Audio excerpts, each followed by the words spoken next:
Hello, listeners, and welcome to Pop Screen, the podcast who knows exactly how to talk.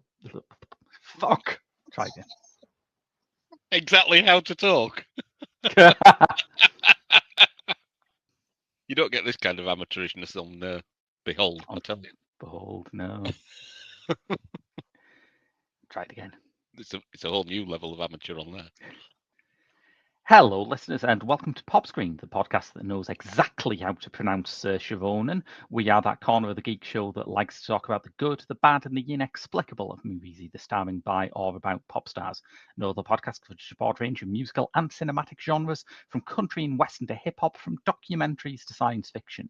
I'm your host, Graham Williamson. I'm a video artist and writer for The Geek Show and Byline Times, and I've been joined this week by... Mick. Hello, Mick. Where can people find you? Lurking, generally.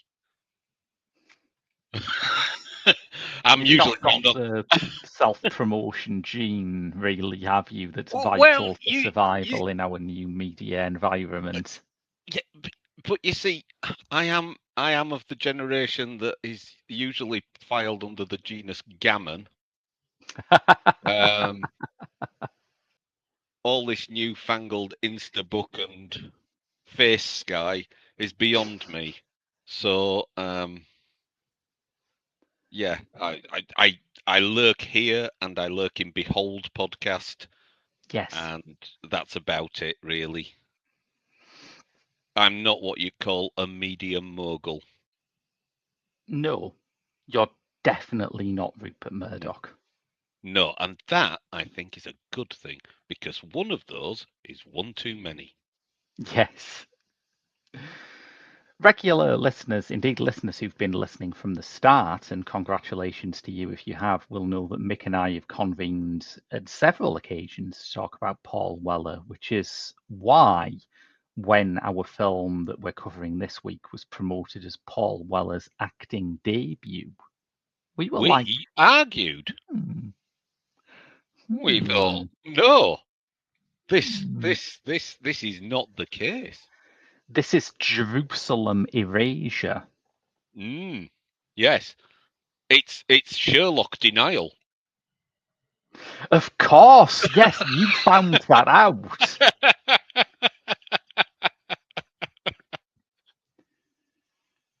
Because what was the Sherlock thing again? So, in the final scene of the final episode of the Mark Gatiss and Stephen Moffat Sherlock production, there is a Viking corpse on the floor of the flat at Baker Street, and it is the Weller fella, the Modfather himself, because he's great friends with Martin Freeman. You told me most of that before, but the detail that I either wasn't aware of or I'd blotted out was the word Viking. Yes, it's the corpse of a Viking, just laid on the floor. You know, in that way that Sherlock invites mystery into Baker Street.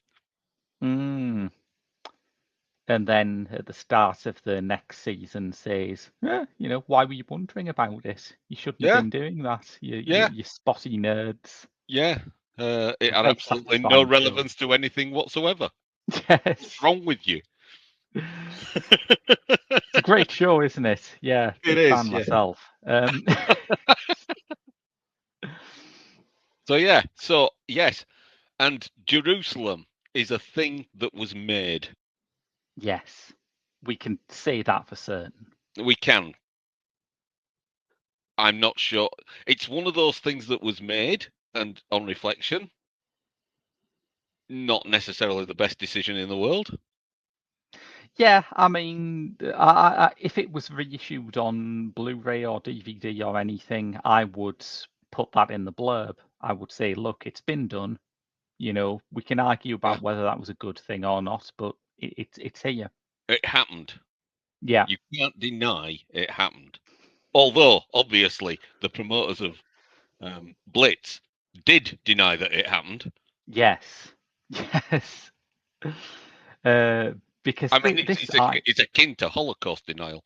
It's yeah, this is the worst case of denial ever to be connected to World War II. I think you can agree is Apple TV's promotional department refusing to acknowledge Jerusalem. And do we call it Jerusalem or is it USA Lem? Well, that's the thing that they did there that Yes. we should see. Mm. But yes.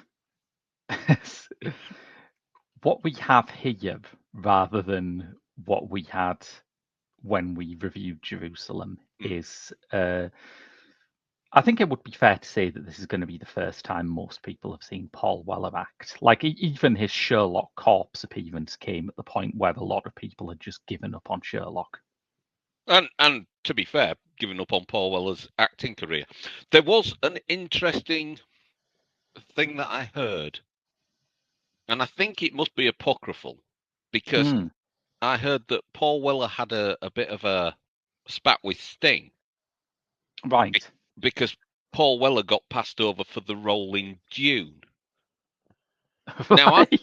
Now, I don't think that's probably right because, to be working with the likes of David Lynch requires a level of acting chops that at that point in time, Paul Weller had yet to establish. At that point in time, Sting had failed to establish it. Well, exactly. I think the role that Sting took in a major theatrical release that Paul Weller might have been considered for would have been the face in Quadrophenia. That's a good call. I mean, that's far more likely to be the case. Paul Weller quite unashamedly fed at the teat of Pete Townsend and Roger Daltrey through his formative years. So, What a horrible mental image that is. Thank isn't you. it though? Yeah. You're welcome. But no, that's very true, and it's also the sort of film role that you would get into a ruck about. I think if you're preparing for Quadrophenia, you're probably well into character, and if someone beats you to the role, you go around the house with a bike chain. Yes, absolutely. And the thing is, Paul Weller would have looked less ridiculous as the face than Sting did. Well, Paul Weller has the advantage of having rehearsed for this role since the age of about 8. Yeah, that's true. Yeah. But yeah, so I think the story may or may not be true that he's got a bit of beef with Sting about losing out a film role, but I think it's more likely to be Quadrophenia than it is Dune. Defo. But if that is true, how remarkable that he kept this ambition mostly under his hat for so long. Well, indeed. I mean, even when you're watching Jerusalem, which is from what, 1987? 86, I think. Yeah. It may have been produced in 86. I think it was released in 87 because that was when the album that most of all the songs that are promoted in it came out. But let's be honest, he kept his acting aspirations well hidden in that film. Jerusalem. I mean, it's not a De Niro style performance. No. I mean, Jerusalem, for people who haven't had the benefit of listening to our Patreon episode about it, is one of those films that's in the sort of jazzing for blue jean trend of 80s pop promos that were kind of bloating towards being a full-length musical. It's nothing like what he's doing in Blitz. No. which is like proper acting. It's proper acting with a capital A and a very distinctly sounded ting. Yes. And to be fair, for someone with Weller's previous credits, Viking Corpse, pretentious 80s pop star.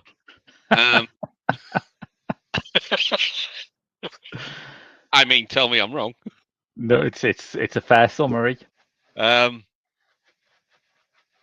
with those acting credits behind him, to suddenly be there with, and you can pronounce the name, I sure as hell can't. Miss Ronan. Yes. Stephen Graham. Yeah. And a director with the kudos of Steve McQueen. Yeah. That's like next level sort of pitching yourself, isn't it? It's a big step up, it would be fair to say. Yeah, yeah. It's like, bit part in EastEnders to start with, just dip your toes. Yeah, it's what we're talking about in terms of sort of glow up is if, Boy George had gone from doing that cameo on the A-Team and then just waited until this year to be in the new Paul Thomas Anderson film. Yeah. That's the scale we're talking about here. Yeah. I mean, what next? Mick Talbot in the next Scorsese? You never know. You really do. But McQueen, let's talk about McQueen for a bit, because he is one of those directors who has been sort of pop screen adjacent in a lot of ways, but has never had that movie where you can say, right, yeah, we can definitely do that on the show. Yeah, and I feel it's weird that that's the case. Because I think when you consider the themes that he covers, which are often about racial exclusion and stuff like that, and given the number of politically active pop stars of colour who also act, it's amazing that we haven't seen a Pauline Black in a Steve McQueen, or a Lyndall Gordon. Exactly. Yeah. And aside from that, the other thing about McQueen is that I feel he is a director who, when he's creating a character, one of the first questions he seems to ask is, what's their record collection like? Yeah. You can see that all over Small Axe in particular. There's that incredible second film in the Small Axe series, which is just people going to a reggae party. Yes, all the sound systems and everything. Yeah. And I know people who operate in that community as well, and it's like, oh man, yeah. Why aren't there members of the Selector in there, the Specials and? I think there is in somewhere in there is a little cameo for Dennis Bovell, I want to say. I want to look that up. Possibly. There's someone around the edges who is very relevant to the history of that kind of music. It is Dennis Bovell. I've just looked it up. Yeah. You see, this is why you're the host and I'm just a mere minion. Because I've got Wikipedia open in another tab. That's the qualification. Yes, fine. But to be fair to your good self, you were there anyway. You just needed the verification. That's true. Using Wikipedia for your verification, maybe not the soundest decision, but Well, it's been overtaken now, hasn't it? Wikipedia. People used to mock it, but now the rest of the internet's much less accurate. So it's quite respectable. This is true. Yeah. So, but so it's. I suppose we ought to talk about the movie itself, really. That's a good stage to go to next, I think. Yeah. I really liked it, Yeah, I did too. and it's not my bag. Mm. Um, Now, I don't think it was quite my bag going in, but I think we may have different reasons. What was your sort of apprehension about? I mean, I tend to find that stories set in wartime London Mm. have a tendency to be a bit mawkish, Hmm. a Hmm. little bit jingoistic, Yeah, almost. I think there's still, even though we're sort of like 70, 80 years on from the events that they portray, I think they still have a tendency to have that propagandist element to them. yeah. Um, and in the world in which we live now, that feels uncomfortable. That Mm. level of jingoism and um, I won't say patriotism. I don't have a problem with patriotism itself, but that sort of rampant patriotism that, Yeah, yeah. you know, where the taking of being proud of your country drifts over into very sort of potentially right wing extremist views. Um, but this one doesn't do that. No, it doesn't. And I think like my misgiving going in was that I think Small Axe is probably the most ambitious thing I can think of Mm, a British director having ever done. You know, this whole series of 5 fictional films and and I think 2 accompanying documentaries that was tracking stories where every single week I was watching it and thinking, well, that's shameful. I've never heard about that. I wish I'd known about that sooner. You know, yeah, really dragging up hidden histories that you need to yeah, know about. So when it's announced this next one is about World War II, you do think, well, yeah, I'm sure it'll be good, but haven't we done this before yeah. I've quite a heard of lot? World War Two, Yeah. or as I called it for years, WWII. But yeah, it's the new console from Nintendo. Um,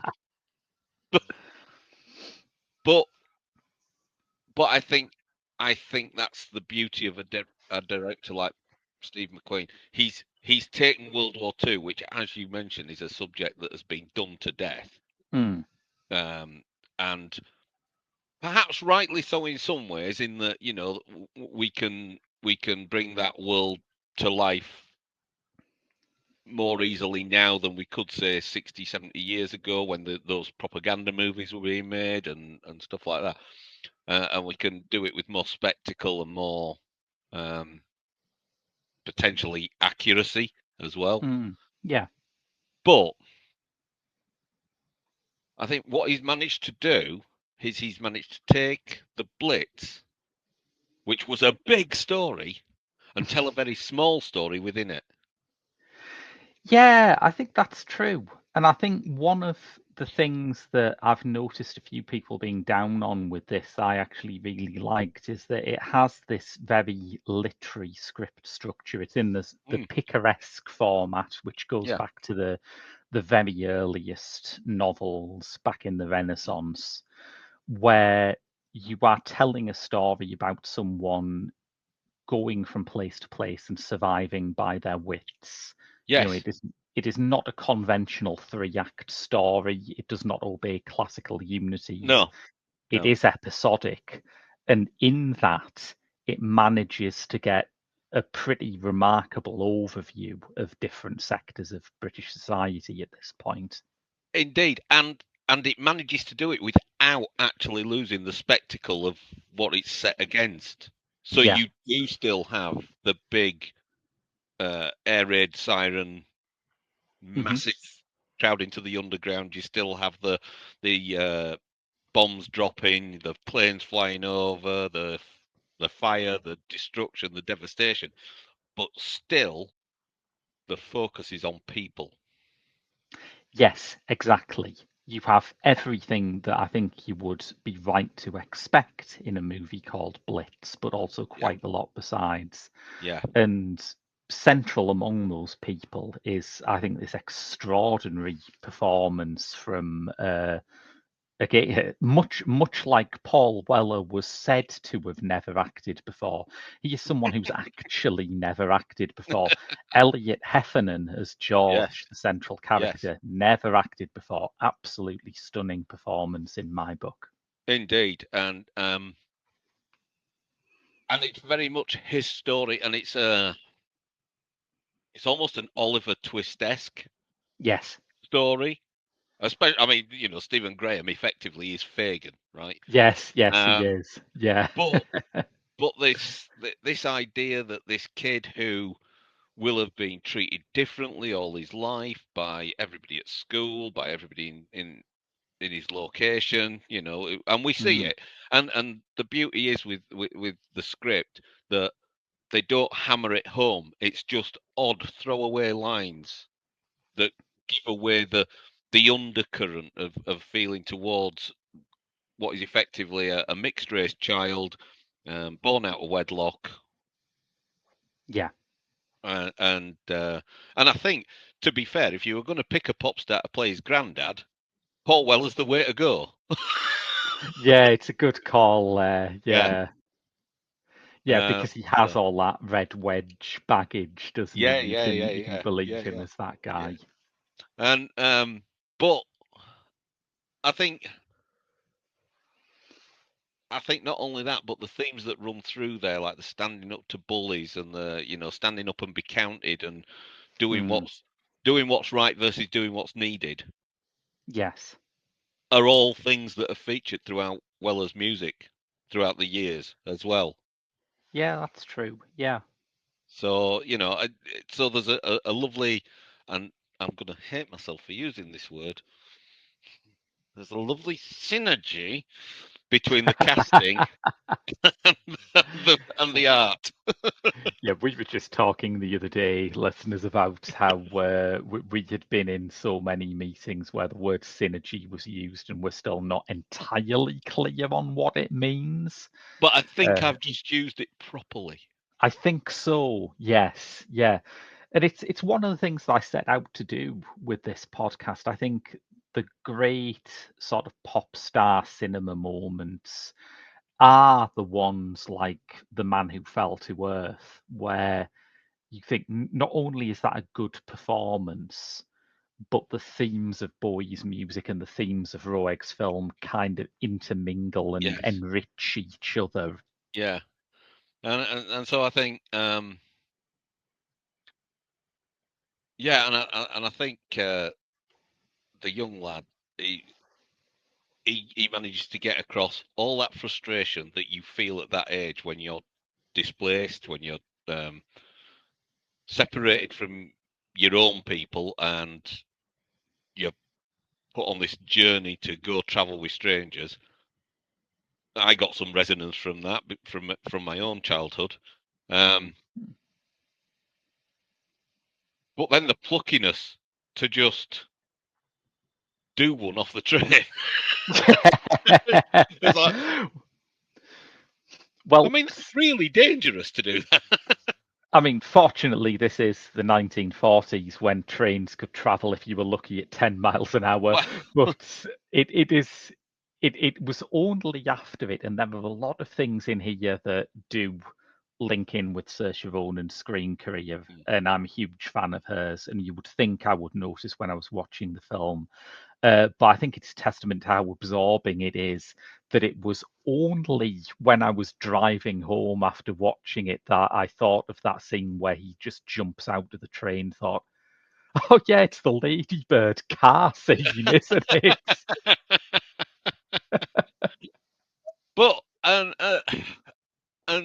Saoirse Ronan turns in, I want to say, an unexpectedly good performance. But we all know that there are people of her caliber that sometimes just phone it in. Totally, But yeah. but she really doesn't in this.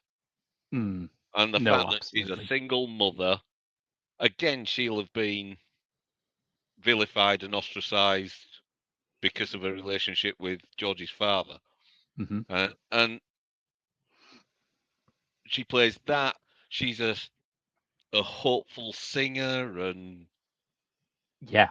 she's working 2 jobs, and she just plays it with so much power, but understated power.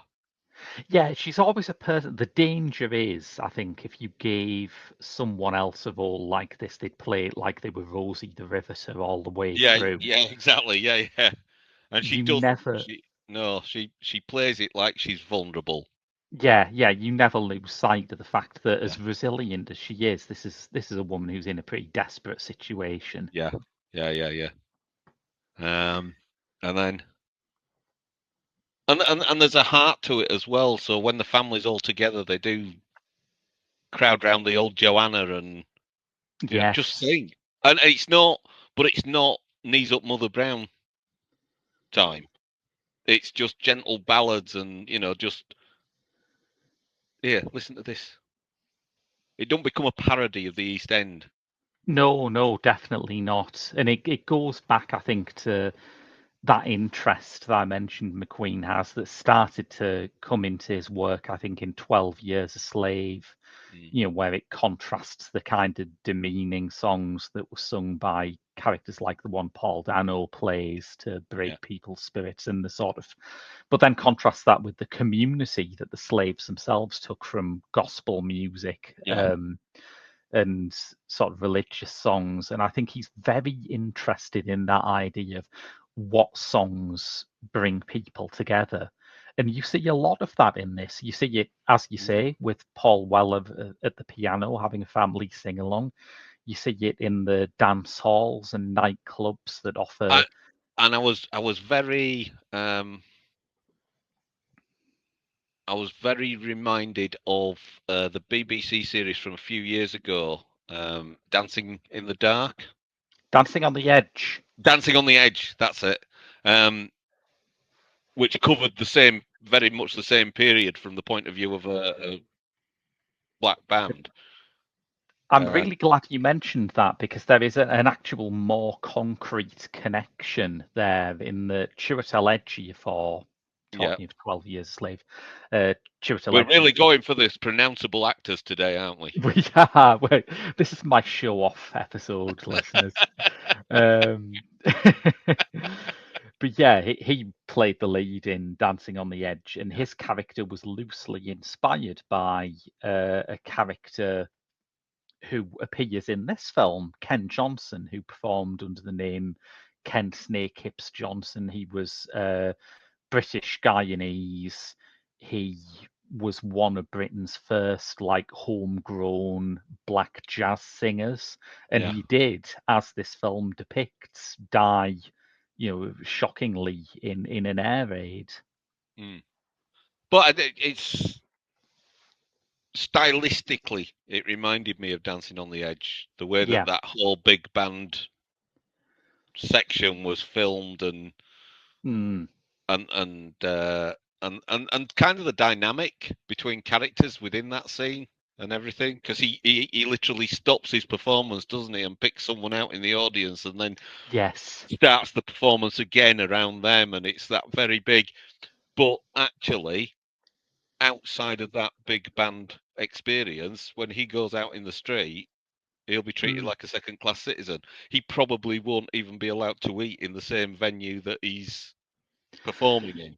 Historically, it was the case. Yeah, I Yeah, mean, I can't remember. I think this was the case in the film, but Ken Johnson's was like the black frontman of a white band, and yeah, there was some discussion at the time among the band and their management about whether they should do this because they predicted correctly that it would get them barred from a lot of the venues where they'd previously played happily.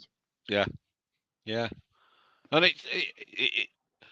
it's what I like about Blitz is the fact that it it depicts these attitudes. It it highlights them, it pinpoints them, but it doesn't beat you over the head with it. You can tell Chris Hmm. Chibnall's not been near this script. Um, It is the thing, isn't it? I mean, he does trust you to have the correct human response to what's happening. The Yeah. one bit where he doesn't, and I think this is very interesting, is the one bit where, again, history is on his side with this. It's the scene where George has found his way into an air raid shelter. He's been led there by a British Nigerian air raid warden called Aoife. Yes. Yes. And there is a speech about how, we don't segregate in this shelter. We are all Londoners under here. And it was the one moment where I thought that might be a bit on the nose, but I read up on it, and that was a real guy. His name was Iaiak Penyon, and that was basically a real speech he gave, near Yeah. as damn it. Right. And again, it wasn't a call to arms. It wasn't a rising Mm, up. It wasn't a Toxteth riot or anything like that. It was just guys, come on. yeah, yeah. I think Uh, there's a lot of history here that's yeah. woven in really unobtrusively. And it's that kind of hidden history that we never heard about, because it was, like I said before, it was the little history. It wasn't the big history. It wasn't the Hitler dropping bombs. It wasn't the people losing their houses. It wasn't the underground stations not being open as air raid sanctuaries. It was that sort of undercurrent of almost xenophobia that comes in when you're in a wartime situation, because if you're not like us, you must be part of the problem. Yeah, it's very, very different to something like Darkest Hour, which I remember thinking was, not that it's inaccurate necessarily, but it's very much the print the legend version of Yeah. World War II. Yeah. And this is really, it uses the fact that the Blitz is kind of a national founding myth. And if you say the spirit of the Blitz, everyone sort of knows what you mean. Yeah. To bring in new, more subversive elements, because that whole idea, the spirit of the Blitz, is very interesting to me. Hmm. Are you familiar with Humphrey Jennings? No. Humphrey Jennings was a member of the British Surrealist group who, as you would expect, when World War II broke out, was brought in to do propaganda for the government Hmm. because, who else are you going to get? Yeah, who If else? you Who if else? you if you're going to do propaganda, surreal propaganda is what you want, A right? surrealist, yeah, yeah.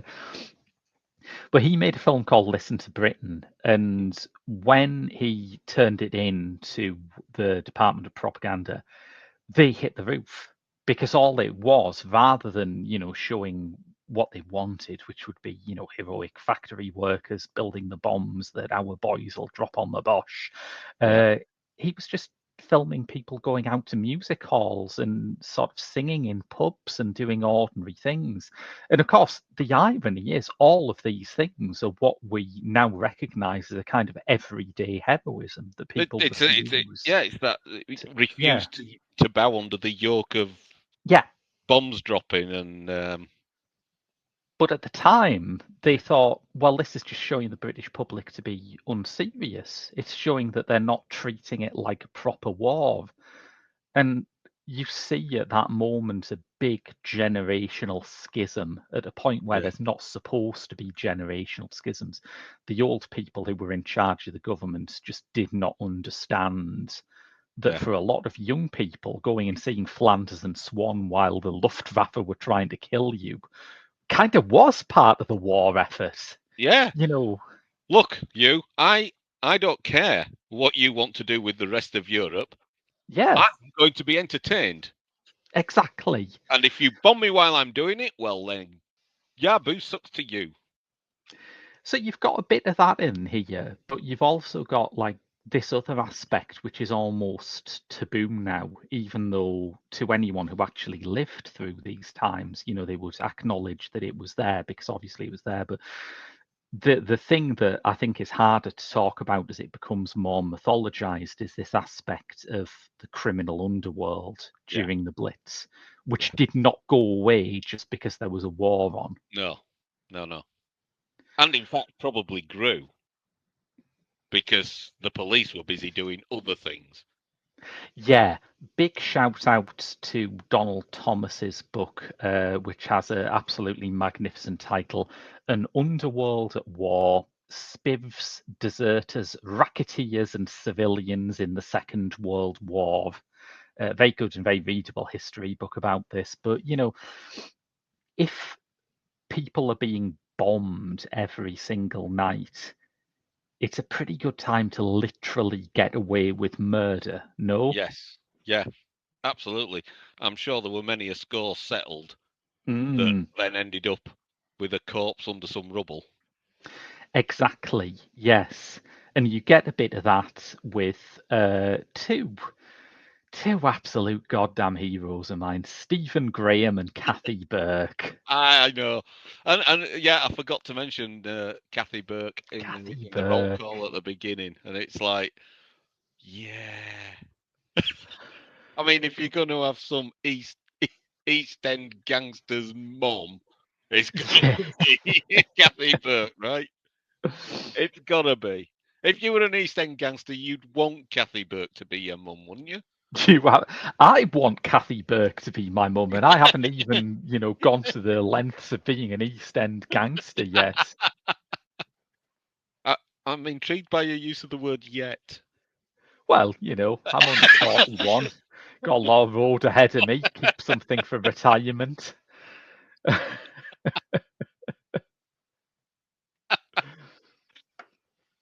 Yeah. But yeah, Yeah. they're great, and I mean, it's almost become cliche to say Stephen Graham's great in something. I remember, like about 15 years ago, I was watching Shane Meadows films, and I just could not understand why his regular cast were not, the standard players of British drama Mm. because they were great. I was thinking, why aren't Stephen Graham and Vicky McClure in everything? And now they are, Yeah. Yeah. which, Yeah. They're kind of getting ubiquitous now. yes, yeah. So yeah. But, But I think the temptation is to take them for granted. But I think mm, Stephen Graham's, even though it's quite a small role in here, Stephen Graham's performance in here reminds you why he's so good. Because I think a yeah. lot of people could play this role. And it's kind of, he's kind of a bogeyman. He's seen Yeah. from the child's perspective, and he is a very scary man. And that's how he has to work as a presence. But Yeah. he does actually manage to give you a sense of a real damaged human being under it. Yeah, and there's a kind of undercurrent, which I guess for the period the film's set in would be right. There seems to be this inkling that he may be neurodivergent in a time when neurodivergency wouldn't have been understood. He would have just been seen as a damaged individual. You do wonder, don't you, in Yeah, one particular scene whether there's some sort of shell shock, perhaps? Is he a it could World be. War Yeah, One yeah, yeah. veteran? That could Could be be. Yeah, yeah, something. yeah. Yeah. But yeah, it's an interesting, and again, I think a lesser actor than Stephen Graham would have almost ate to Ron Moody type Fagin character, because Yeah, that is yeah. exactly what that role is. Mm, He's taking in London's unwanted to exploit them. yeah. I mean, obviously, All he uses Jess to pull George in. He uses George because he's small, and yeah. yeah, it's so he is that Fagin character, and it would have just been so easy to try and be the new Fagin. It's such a beautiful balancing act between the kind of grotesque bully that he has Mm. to represent because we're seeing him Yeah, through George's eyes and something more believable and rounded. Yeah, I think yeah, it's great. I think it's like the other thing is for all of the sort of talk about this as a World War II home front film that tackles race and a film that's very diverse. It's also mm, like I like that there are some actors here where the audience might not realize that this is part of the film's diversity. Stephen Graham is biracial. Evan Kellyman, who plays one of Saoirse Ronan's co-workers, is as well. but they're not cast in roles where that is the point of their character. Yes, They're just there. that's right. Yeah, yeah. They're not part of the film's exploration of race in wartime London. They're just people. Yeah. And the cast has a bit of local interest for us as well. Tell me about this, Mick. So, the character of Agnes is played by a young lady called Sally Messam, Okay. who, I am delighted to say, has graduated far better from the acting classes we used to attend together than I did.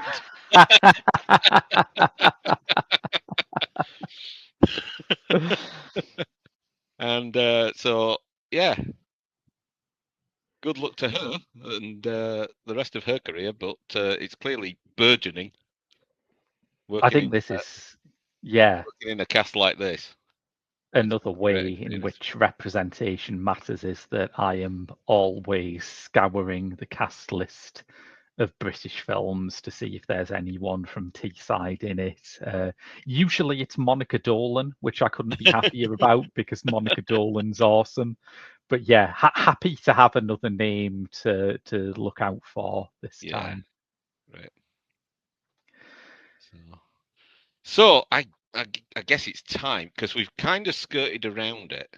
But there's a reason we're doing this on Pop Screen and not some other film podcast.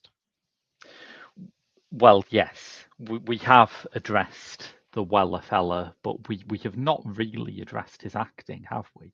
No. How did that land with you? You know, for a first, air quotes, proper acting role, Yeah, I don't think it was half bad. I agree. I liked I it. mean, I set myself a low bar, I'll be honest, based on previous efforts. But I mean, when you mentioned to me that Blitz was coming out and Paul Weller was playing a character called Gerald, it sounded like it was going to be one of those. I mean, Steve McQueen's not the kind to do stunt casting, but a kind of,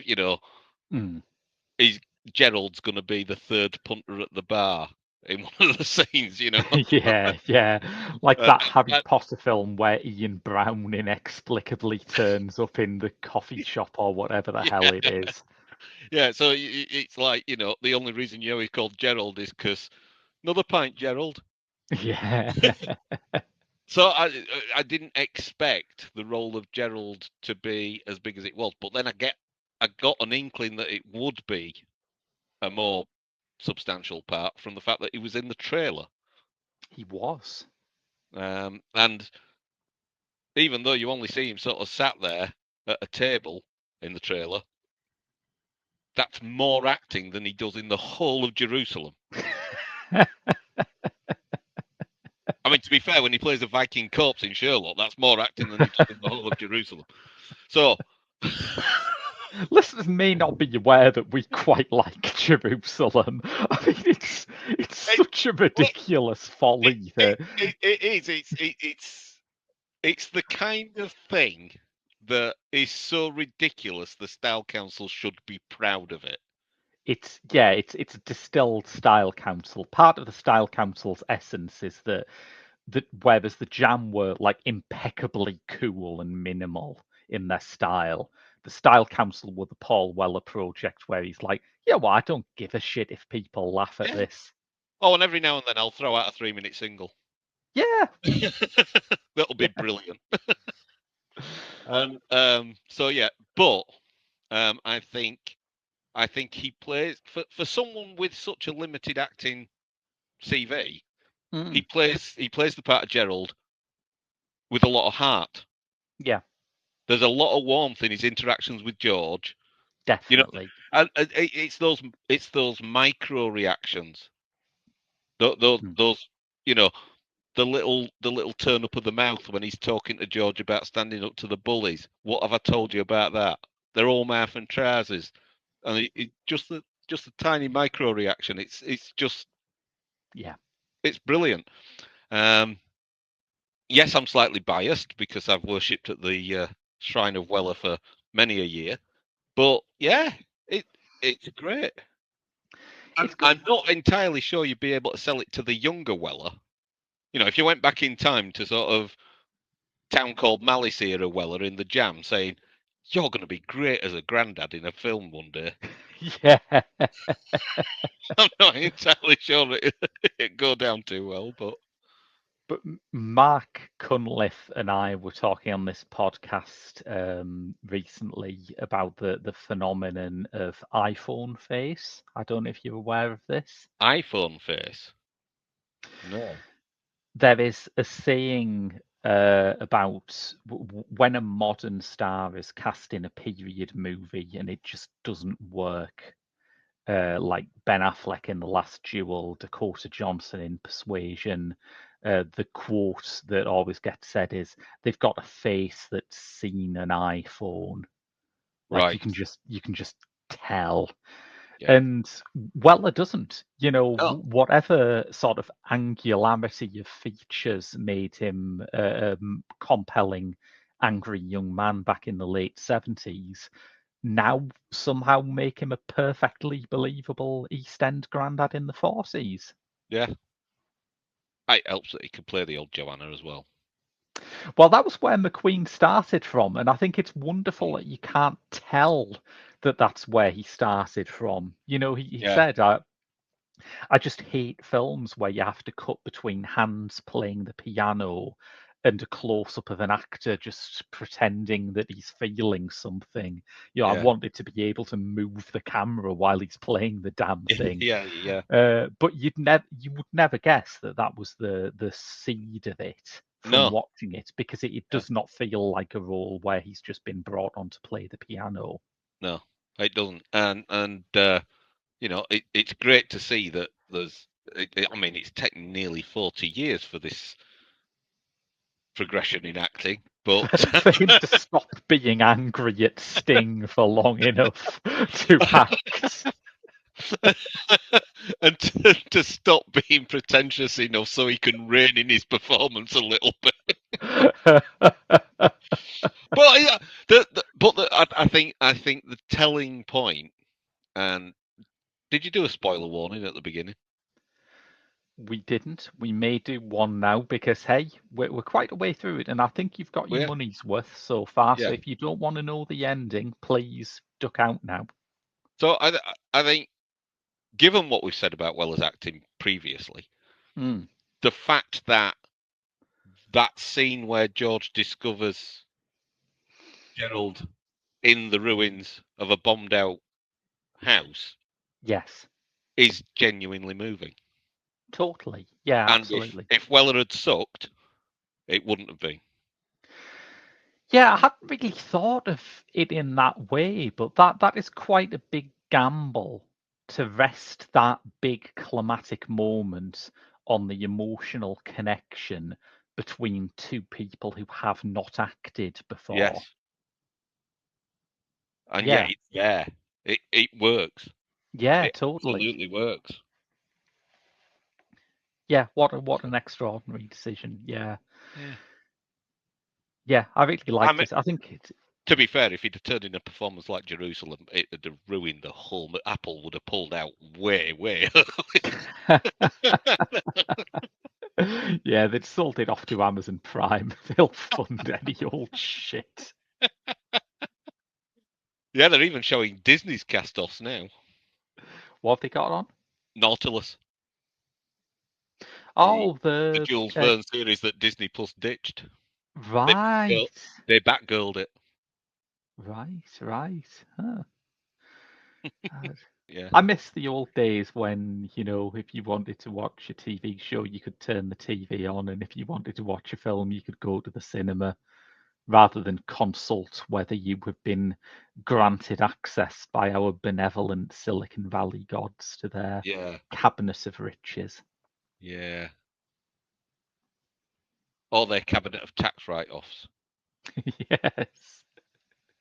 Because this is like coming out at a point where people have started to notice, isn't it quite weird that Apple TV contains a lot of big budget films and TV shows starring some of the most famous people in the world, and no one's seen them? You know, No, 10 years ago, the idea that you could make a TV show starring Reese Witherspoon, Jennifer Aniston, and Steve Carell, and no bugger would watch it, would be bizarre. Yeah, but there's also the other thing that I find myself doing, and I hate myself for it almost, is a film will come out. A classic example recently, Deadpool and Wolverine, Mhm. right?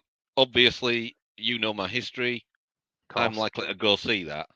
Yeah. But actually, if it's cold and wintry outside, I'll take one look and go, wonder when it's coming to Disney Plus. Yeah, yeah. And, Disney Plus, for all its availability of back catalogue for the MCU, Mm. doesn't do 4DX, but the cinema No. does. But It, I it, still find myself asking the question. it, it doesn't do 4DX, and I'm also not convinced that in the long term it'll be profitable. Netflix is still at the stage where their business model is we'll get loads of angel investors to fill in our massive debt. Okay, Yeah, what happens when they get bored of propping you up? yeah, You exactly. know? And it's and the one that gets me is everybody's getting suckered into this now. Yeah. See you doing it. You can watch Doctor Who in the traditional manner of Mm. tuning in at 6:15 on a Saturday evening, Yeah. or you can stay up till midnight the day it airs and watch it on iPlayer. Contrarily, like I've noticed Netflix have started doing things where they're streaming sporting events. It's like you've Yeah, innovated a system where it's like television, but you have to tune in at a certain time to watch something live. That's groundbreaking. well, so I've recently just bought, and he won't be listening to this podcast, so it's all right. It will be a spoiler for him. It's my grandson's birthday tomorrow, Okay. and I asked what he wanted for his birthday, and he said, "I want Lego Minecraft." Yeah. So what they did was they took Lego, a fine construction toy, Yeah. they digitized it and created Minecraft, and now they've undigitized it and turned Minecraft into Lego. This is kind of making me feel better about the future that we're just going to have a whole decade or so of tech barons reinventing the things that they have stupidly destroyed. And I leave you with this thought from a Gen Alpha Okay. speaking to a parent who then produced a TikTok reel. Hmm. Wouldn't it be a great idea if we had a phone that stayed in the house that no one took with them, that everyone could use and was always here? It would. And if you needed one of them when you were outside, they could build booths which would have them in.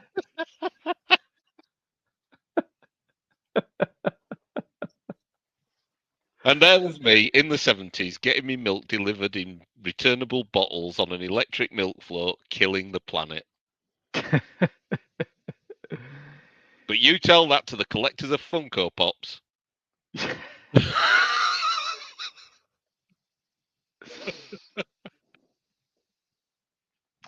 Well,